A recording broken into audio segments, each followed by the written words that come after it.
राम राम जी साराना, स्वागत है मेरे नए व्लॉग में। तो आज इस व्लॉग के थ्रू हम जानेंगे कि जो आर्टिस्ट आए हुए थे कैंप में, तो उन्होंने अपनी जर्नी को एक्सप्लेन किया और हमें बताया कैसे उनकी जर्नी रही थी। तो हम स्टार्ट करते ब्रिजमोहन हैं। जी से भी निवेदन करूंगा, आप भी सर थोड़ा सा मंच पे आए।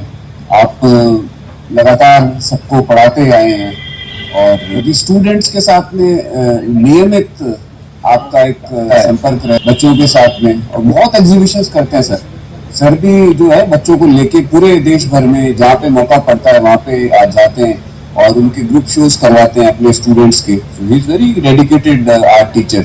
सो सर आप भी कुछ शेयर। मैं तो बच्चों से कंटिन्यू बात कर ही रहा हूँ और सर को सुन रहे हैं, नीता जी को सुना, लगभग हम सभी को सुन रहे हैं। और ऐसी कुछ बातें बची नहीं हुई कि मैं कुछ कहूँ। मैं कुछ अपने अनुभव साझा कर सकता हूँ। सर ने कहा जैसे सहोदर कलाएं होती हैं, साहित्य होता है, तो कविता के बारे में सर ने बात की, तो मैं एक कविता भी सुनाऊंगा। उससे पहले प्रमोद सर ने कहा था कि वो लेआउट नहीं बनाते, अब लेआउट नहीं बनाते। तो ये बात सेम वैसे ही है कि हम बचपन में एक ही फिल्म को 4 बार देख लेते थे, अब हम देखी हुई फिल्म को दोबारा देखने जाते नहीं है क्योंकि एक्साइटमेंट खत्म हो जाता है। तो लेआउट बनाने के बाद फिर हमें उसमें कुछ नया सा नहीं लगता। तो अब 30 साल से हम जब काम कर रहे हैं तो मुझे लगता है कि अब मैं तो पेंटिंग बनाने से पहले कुछ नहीं सोचता। हाँ, पेंटिंग बनने के बाद फिर मैं सोचता हूँ कि मैं क्या सीखा, इसमें क्या हो गया, कैसे। और मैं ये भी सोचता हूँ कि जब मेरी आंखें जब से मैं पैदा हुआ हूँ तब से देख रही हैं, वो जा कहाँ रहा है। मेरी आंखें जब से देख रही हैं, जब से पैदा हुआ, तो वो जा कहाँ रहा है। ज्यादा से ज्यादा क्या होगा कि जब मुझे जरूरत पड़ेगी ना, तो वो जो देखे हुए फॉर्म्स है मेरे अंदर, मेरे कॉन्शियस में ना, वो अलग अलग हिस्से में जोड़ के कुछ नया बना देंगे। कैनवास पे जब कोई रंग लगाएंगे हम ना, तो लाइन ज्यामिति आकार में आएगी, अलंकार तरीके से आएगी, कैसे भी आएगी। तो अगर हमने एक ऐसे लेप बनाई तो उसको क्या फर्क पड़ता है कि वो आंख बनी है, कि पत्ती बनी है, कि धनुष बना है। उदाहरण के लिए हम सब पेंटिंग में यही घूमते हैं, गणित की तरह सुलझाने की कोशिश करते हैं। इसमें 3 और 3 6 तो हो नहीं रहे ना। कल मैंने उदाहरण दिया था बच्चों को कि मानो अगर खीर बनाई है ना, तो क्यों फालतू पड़े हो, इसमें क्या डाला है, इसमें काजू डाला है, बादाम डाला है, दूध कितना डाला है। इससे ज्यादा अच्छा चुप रहो, पहले खीर खाओ, और खीर खा के अगर मजा आ जाए ना, तो क्या फर्क पड़ेगा इसमें क्या डाला है। तो खीर में उसका अर्थ है, उसका स्वाद। अगर किसी चित्र को देखने से पहले अगर आपको लग रहा है कि इसमें मजा आ रहा है, पर मेरी समझ में नहीं आ रहा क्या बना है, समझ से मीन्स आप उसको सुलझाना चाहते हो विषय के स्तर पर, तो विषय के स्तर पर फंसोगे ना तो आप घुस नहीं पाओगे उसमें। और विषय के स्तर की बात भी करें अगर आप ना, तो आप क्या, आपके दिमाग में जो बातें हैं, आपके दिमाग में जो चीजें हैं ना, वो क्या आपने रखी है। हम सबके दिमाग में 90% चीजें पुटअप की गई हैं, अनुकरण के तहत हम पैदा हुए प्लेन कंप्यूटर की तरह हमारे दिमाग में डाला गया। मम्मी पापा, पेड़ पौधा, गाय, चश्मा, बैल, बहुत कुछ डाला गया। आपके पास कुछ भी नहीं। यहाँ पे जितनी भी चीजें दिख रही है ना, किसी का नाम आपने नहीं रखा। तो जब आपकी हार्ड डिस्क में डाटा दूसरों ने ही डाला है सब कुछ ना, तो क्या उधार की जिंदगी कब तक जियोगे। तो इसलिए अब आप न्यूटन बनो, अब्दुल कलाम बनो, ऐसा कुछ बनो। जानकार और जनक एक आर्टिकल मैंने लिखा है जिसमें जनक वो होते हैं जो पैदा करते हैं, जानकार तो कलेक्टर भी होता है। 10-15 किताबें पटना में जो है ना पद्मश्री किसको मिला है, बिहार में पद्मश्री को मिला है, सर का नाम पढ़ लिया तो केबीसी का 7 करोड़ भी जीत जाएगा। उसको जानकारी थी प्रश्न की, तो दे दिया उत्तर, 7 करोड़ मिल गए।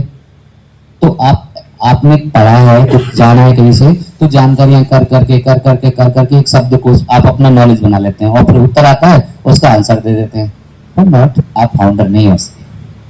तो मुझे लगता है कि हमें अपने जीवन में जो करना है वो आपका खुद का भी वो होना चाहिए। इसके अंदर चीजों को सब देखते हैं, तो मैं कहता हूं कि चीजों को पहले तो उसकी जो प्राथमिक स्थिति है उसी को देखो। जैसे लाइक हमारा जो सिलेबस बना हुआ है कि सबसे पहले आप कॉलेज आते हैं तो हम आपको स्टिल लाइफ पढ़ाना सिखाते हैं।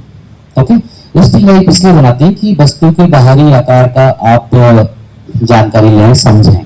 फिर हम, जैसे सर ने बताया कि आंख बंद करो कैसे दिखता है, तो जब प्रकाश पड़ता है तो एक तरफ से लाइट आती है, मिडिल टर्न और डेप्थ बनती है, तो वो बॉलियन सिखाते हैं। तो हम आपको सबसे पहले चीजों को जैसे होती है वैसे बताते हैं। उस समय हम खुद आपको एक कॉपी करना या इमिटेशन करना सिखाते हैं कि इसकी नकल करो। फिर सेकेंड ईयर में हम आपको क्रिएटिव पिक्चरल कंपोजिशन सिखाते हैं। थर्ड ईयर में ऐसे ऐसे फिर हम बोलते हैं आपको कि परे सोचना शुरू करो।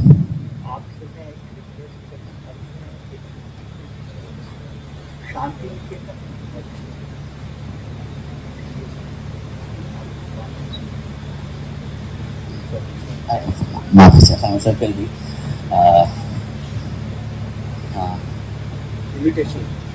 हाँ, तो हम स्टिल लाइफ को पढ़ते हैं तो हमको अब हमें परे सोचना है। परे सोचना कैसे होता है? उदाहरण के लिए अगर मैं एक गोल चश्मा रखूं, ऐसे दिखाऊं आपको, तो आप जो है ना उसका अर्थ क्या लगाओगे? और उसके साथ में अगर एक घड़ी जो कमर में करते हैं और वो घड़ी और एक गोल चश्मा दोनों चीज दिखाऊं, तो आपका दिमाग क्या काम करेगा? जैसे सर का काम किया ना। तो उन दो चीजों के पीछे परे था कुछ, वो परे देखना है हमको आप लोगों को। क्योंकि जब किसी काम में, जब तक अगर किसी वस्तु को हूबहू बनाओगे ना, तो कोई फर्क नहीं पड़ता किसने बनाया है, वो जस्ट आप लेबर हो उस समय, आप एक स्किल आपकी अच्छी है। मगर जब तक आपकी आवाज, जिस तरह से मैं बात कर रहा हूँ, अभी इतने सारे लोगों को आपने सुना बातें, तो सब तो हम हिंदी बोल रहे हैं, मगर ये जो टेक्सचर है गले का, जो मेरा पॉज लेने का तरीका है, जो मेरा बोलने का तरीका है, जो मेरी पिच है, सब लोग का को एक जैसा नहीं बोलते, मैं का को अलग बोलता हूँ। ओके, तो ऐसे ही आप सब भी अलग है, आप सबकी आवाज अलग है। तो फिर पेंटिंग क्यों सेम होनी चाहिए? पेंटिंग आपकी अपनी होनी चाहिए। लता मंगेशकर गाना गाती है तो दूर से ही आवाज सुन के हमें लता का ही पहले दिखती है, गाना बाद में है। तो हमें वो गाना सुनना है तो लता जी के कैरेक्टर से, लता जी की पहचान से गुजरना पड़ेगा। तो ऐसा चित्र आपका होना चाहिए, ऐसी कला आपकी होनी चाहिए कि आप चीजों को देखो और देखने के बाद वो चीज आपके हिसाब से कैसी होनी चाहिए। अगर आपको मौका दे ईश्वर कि चलो अब अगला इंसान आपको डिजाइन करना है, आप 3 पैर बनाओ तो 4 पैर बनाओ, जैसा आपको डिजाइन करना आप डिजाइन करो, कैसा होना चाहिए, तब क्या सोचेंगे आप? तो मेरा यही कहना है कि आप चीजों को हमेशा 2 नजर से देखो। एक तो वो उसके हूबहू जो दिख रहा है वास्तविक रूप से। अच्छा, चीजों को देखने के भी 3 आधार होते हैं। मैं पहले चीजों को अपने गांव में रहता था तो आम का पेड़, नदी, सफेद चिड़िया, बगुले और भैंस, गाय, बैल। तब मैं फाइन आर्ट कॉलेज में आया तब मेरे लिए कुछ भी नहीं था, क्योंकि मैं तो चीजों को एक ही रूप से जानता था, उसके आंतरिक गुण से। जलेबी जलेबी मतलब चाशनी, मुंह में पानी आ जाता है, बस इतना ही जानता था मैं। तो जब मैं बीएपी में आया तो फिर मेरे को बताया फर्स्ट टोन, सेकंड टोन और ये कलर। तो अब मैं जलेबी बन रही तो देख रहा हूँ, वाह क्या ड्राइंग है, गोल गोल गोल गोल गोल गोल गोल, वाह क्या कलर है, क्या साइन है, क्या ऑरेंज है। तो उसके बाद वो चाशनी वाला जो उसका इंटरनल जो गुण है ना, है जरूरी, मगर वो तीसरे नंबर पर पहुंच गया। तो हमारी दृष्टि बदल गई है। ठीक है, तो ऐसे ही चीजों को आप अपने तरीके से देखो और प्लान करो कि मेरे हिसाब से सुबह में आप लैंडस्केप करो जैसा दिखता है वैसा, घर आके आप, अब उसका पेड़ का हरा रंग होता है, आसमान का नीला रंग होता है, आपको किसने रोका है? जैसा मन करे पेड़ को उल्टा बनाओ, अगर आपका दिल करता है तो। फॉर्म्स के साथ खेलना है ना आपको, तो ठीक है।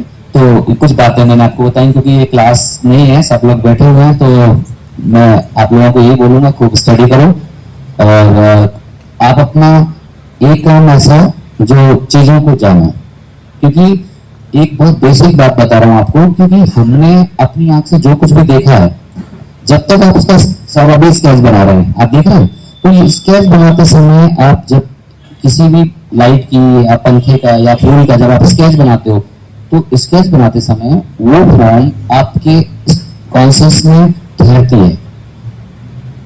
हमारे यहाँ तो और बड़ी बात है कि अंग्रेजी सीखते हैं तो उसके एक ही दो फॉर्म होते हैं, कैपिटल एंड स्मॉल। ओके, मगर हमारे यहाँ अगर बफेलो का ड्राइंग करना है ना तो उसके चारों तरफ से कितने फॉर्म हो गए, और आई थोड़ी ऊपर हो गई तो फिर कितने फॉर्म हो गए, अगर बफेलो पहाड़ पर चढ़ गई हम नीचे हैं तो फिर कितने फॉर्म हो गए। सोचो एक ही कंटेंट को कितनी बार आपको करना है, तो जितना स्केच कर सकते हो, जितना आप स्टडी कर सकते हो वो स्टडी चलने दो। ओके, हाँ, बस मैं अब आखिर में एक कविता आपको एक सर के लिए आपको आपके लिए मैं पढ़ूंगा कि कला जो है इतनी बड़ी चीज है, वो किसी इंसान को बहुत मतलब बहुत कुछ पहुंचा सकती है, बहुत कुछ दे सकती है, जिंदगी दे सकती है, जिंदगी का सुकून दे सकती है। आप अगर कलाकार हैं तो आप समझ लो कि गॉड ने आपको ना बहुत कुछ दे दिया। ये भी सीधी कनेक्टिविटी है। सर बोलते हैं, श्याम सर बोल रहे थे, मैं सुन रहा था, कितना सादगी के साथ, इतनी सहजता के साथ वही इंसान बोल सकता है जो पूर्णत्व की तरफ जाता है, वरना तो सब नफा नुकसान में लगे रहते हैं। हाँ? तो मैं वही कह रहा हूं कि आप बहुत अच्छे हैं कि आपको कला ने चुना और आपने कला को चुना।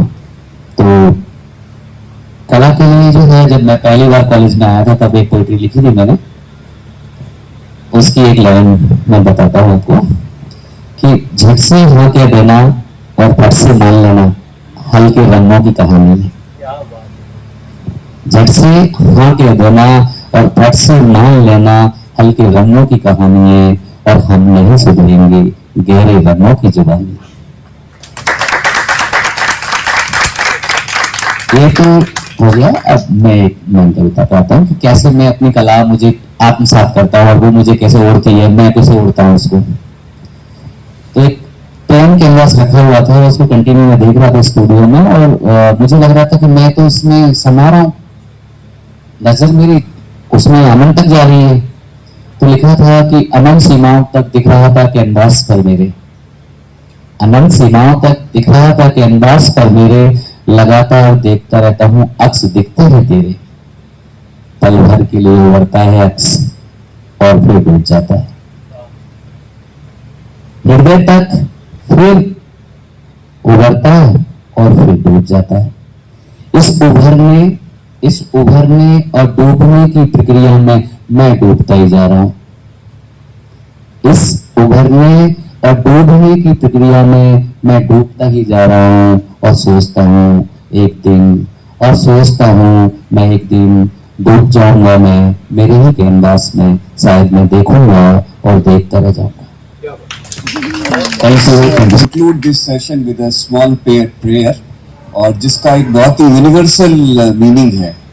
तो सब लोग रीढ़ की हड्डी सीधी, आंखें बंद, तो रिपीट भी कर सकते हैं साथ में, बहुत इजी है। ओम सहना भवतु, ओम सहना भवतु, सहनो भुनक्तु,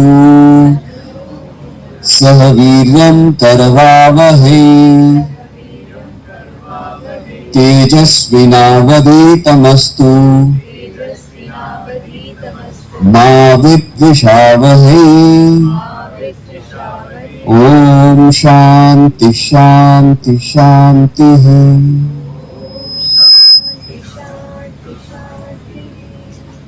इसका मतलब हम सब एक साथ ग्रो करें, हम सब अलग अलग यूनिट्स नहीं है, हम सब एक ही यूनिट का हिस्सा है ना। हम सब एक साथ अपना विकास करें, हम सब एक साथ अपनी यात्रा करें, हम सब साथ में। चलिए, थैंक यू।